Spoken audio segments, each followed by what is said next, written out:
What's going on YouTube? It's your boy Cat Life here, bringing another Yu-Gi-Oh! Master Duel video, and today we are going to be playing the Despia IDO lock.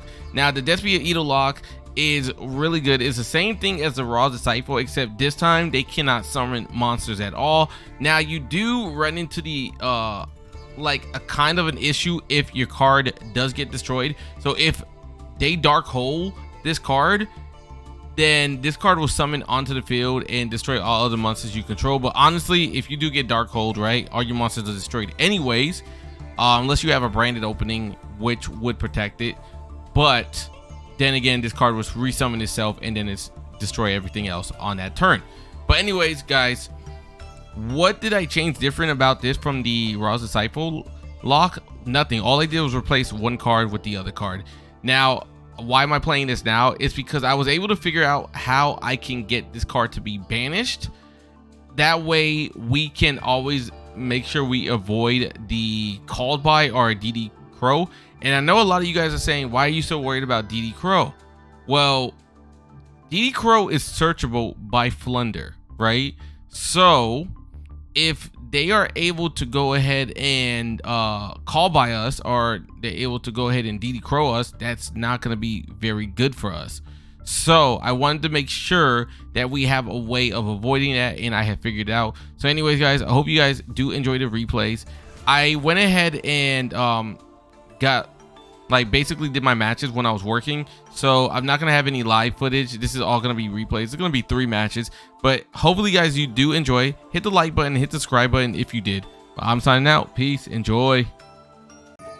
All right, so we are gonna be going second, and we actually end up going against Umi Control.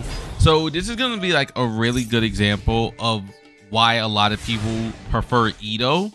And I'm gonna be honest, after playing IDO, I could definitely see why, but it also has its negatives, right? Because if it does get destroyed by like a dark hole or something, then you know it kind of pops our whole field the next standby phase, and that's not good. But as you can see, they are gonna get the jellyfish on the field and a sea stealth too.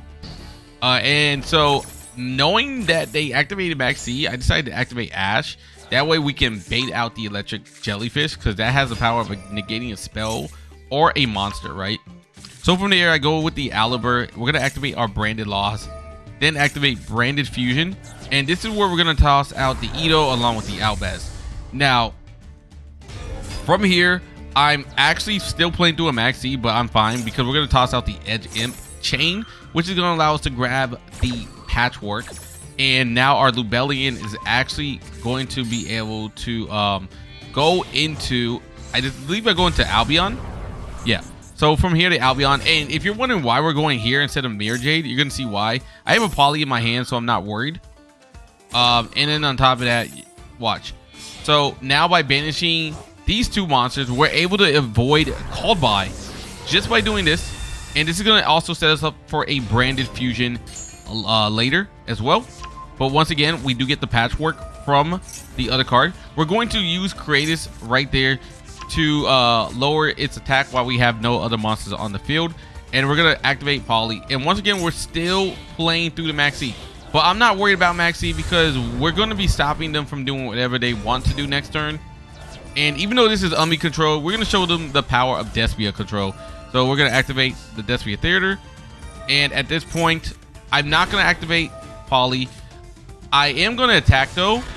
Now remember, we did get our Albion into the graveyard thanks to polymerization, but honestly I did not know that they had an Ocean Dragon Lord. It was kind of weird that they kept it, you know, like in their hand instead of just summoning it on the field, because that would have been a bigger issue for us. So I'm a little confused on why they didn't do that. But anyways, we are going to activate Explosion. Let me just pause this real quick so I can show you what they ended up doing, by the way. So when we did destroy the ice barrier, they were able to go ahead and grab Gamma Cell off of it, which is their Kaiju. That's not going to matter, because here we go. Here comes IDO. And this is where I'm like, damn, IDO actually is really good. And I can see why people do enjoy playing it, right? They are going to activate Harvey's Feather Duster, destroying our theater and our branded loss, which makes me tear up, but it just is what it is. They're going to activate a Foolish Burial Goods to get another ice barrier into the graveyard. banish it so they can grab a monster, which is going to be the Mega Fortress, and now they got their electric jellyfish on the field, but that card is never going to see the field again, and I'm going to show you why. So at this point, we are going to end up screwing up, because I honestly forgot that they had their Ocean Dragon Lord in the graveyard, and Sea Stealth allows them to summon it from the graveyard or the hand. So anyways, we are gonna go Guardian Chimera. And what I was nervous about, that this was like gonna be Sea Stealth, which it happened to be Sea Stealth, right? So with the Guardian Chimera, I use Maxi, and if you're wondering why did I use Maxi, this deck does not special summon a lot, and they're not gonna be able to summon as long as Ido's on the field. So Maxi is basically just fusion material at this point. So right here, we're going to use Lubellion. Lubellion is going to get rid of the Maxi again, because like I said, they're not gonna special summon. And now we're going to make a Mirror Jade. And this is where I goofed, because I literally forgot that they have this. I should have went into battle phase first. I decided to activate it here to banish it, because I wanted it to be banished. That way they can't call by it. So right now we're going to lose all our cards. That does suck. But Mirror Jade is going to go ahead and attack. We could have ended the game right then and there, but it's okay. We do have our Expulsion off of the Tragedy banish. So, and now we have a Branded in Red off the Albion. We're going to activate Branded in Red here.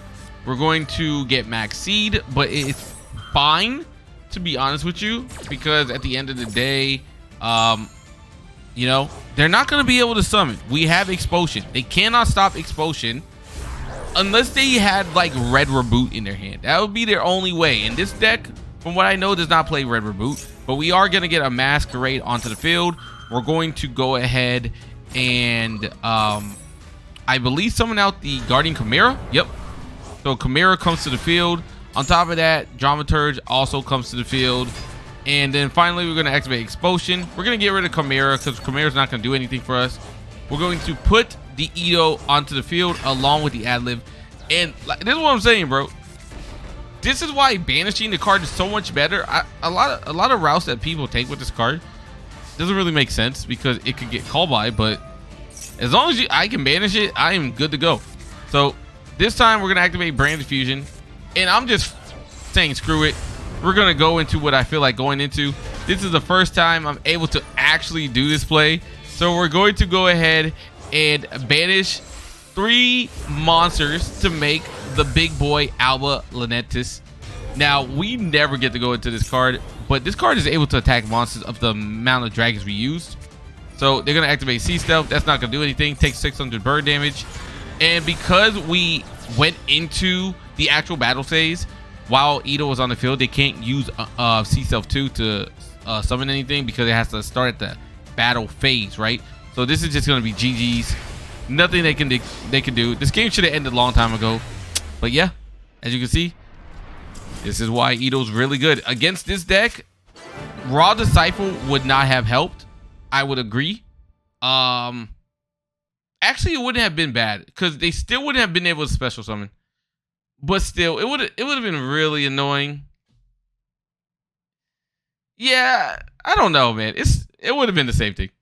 Who am I kidding? It probably would end up being the same play. No, I lied. Ido here is definitely better, because I forgot this drops them down to a level 4 monster. So they would have been able to summon out Ocean Dragon Lord if they needed to. But yeah, so Ido is actually goated. Let's get into another match. All right, so replay number 2 that I want to show you. And the reason I'm decided to do replays is because when I was playing this, I was mostly playing when I was on break at work. So yeah, instead of just like completely doing whole new duels, we're just gonna do these 3 replays like the classic days. But as you can see, we're gonna start out with Lubellion. We're going to get impermed here onto Lubellion, which is a very smart one, but we have Super Poly, and we're gonna toss the Adlib into the graveyard. So that is very helpful, because we're able to dodge, right? And we can go into our Masquerade. The only thing I would say, I probably should have put Masquerade into defense here. I don't know why I put in attack. I never put it in attack mode. And so anyways, we end up summoning the Albion. Albion is going to allow us to banish the Edo, and the SGM chain is going to activate as well. And I know you guys are probably like, bro, why do you want to banish Edo so much? Why do you want to banish Ross so much? I do not want to get hit with DD Crow. I do not want to get hit with Call By. You know, like those are things I don't want to get hit by. So anyways, we are able to summon out the Creatus, and then from there we can activate a Fright for Patchwork, get a Poly onto the field. And either way, if we didn't have the Patchwork, we would have had this right here, which would have allowed us to still get this play off. And remember, we actually ended up taking the Theater with the Aliber. We could have took the Explosion, but I wanted to take Theater just in case, you know, I needed to. And we're gonna activate Explosion here, and from there they know what's about to happen. They're gonna end up scooping because they have no way of stopping this. The only thing that they could have did was Red Reboot. So it's just easy GG's right then and there. Remember, everything is in the banish zone, so they were screwed. We could have brought back either the Aliber, or we could have brought back the Adlib. We could have brought back, you know, any one of those cards, and we still would have got something off. So by bringing this Aliber back, we definitely get off a way of getting Brain Diffusion. And if we bring out Adlib, then we get an attack increase off for the next turn, which was going to be coming up. So they were going to be in a very tight spot. So yeah, GG's. All right, so this is going to be the last replay. And we're going to start out with the Aliber, and then we're going to go into Brain Diffusion. From there, we're going to toss out IDO, and we're going to toss out Albez. Albez is going to make the Lubellion, and with the Lubellion, we are now going to go ahead and discard the Edgem Chain. Having Edgem Chain in the hand is like super essential for this combo to work on this turn, and you're gonna see why. So anyways, here comes the Edgem Chain, here comes the Albion activate. I'm gonna actually chain block for that way they can't hit it. But you would think after Brain Diffusion they would have been like asked us, right? So anyways, now by doing this, we're able to go ahead and banish the IDO to make the Curatus, and then we can get ourselves a Patchwork. We're gonna activate our Patchwork right here, grab ourselves a Polymerization and the Edgem Chain. And this is why the Edgem Chain was so useful, because now we can use Poly to end the Edgem Chain off the Patchwork to go ahead and get Albion into the graveyard, and we get Predapent Despia onto the field along with the Despia Theater. Now we're gonna go ahead and activate this, and we get ourselves a Branded Explosion. Now what's nice is we can get rid of the Creatus and keeping our negate onto the field, summon out the Aliber. That way we can get ourselves a Branded Fusion, and then they're gonna get the IDO. They are gonna Ash our way of getting Branded Fusion into our hand, which is fine because we still have a Branded Red. So basically my thought process was gonna be based off whatever we draw next, but we still had a way of, like, you know, essentially getting plays off. So because what we could have did is fuse these three, make a Guardian Chimera, we get some draws, and then I could activate this, like send this to the graveyard essentially with the Guardian Chimera play, right? And then we could activate Branded Red. Branded Red would then grab the Aliber, we summon it, and we got ourselves a Brain Diffusion again. So we would have been okay no matter what would have happened there.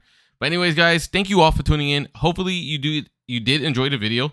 As you can see, I like playing IDO now because I figured out a way to banish it. Now, which one do I think is better? I would say it really depends on preference still. IDO is good, but so is Ra's Disciple.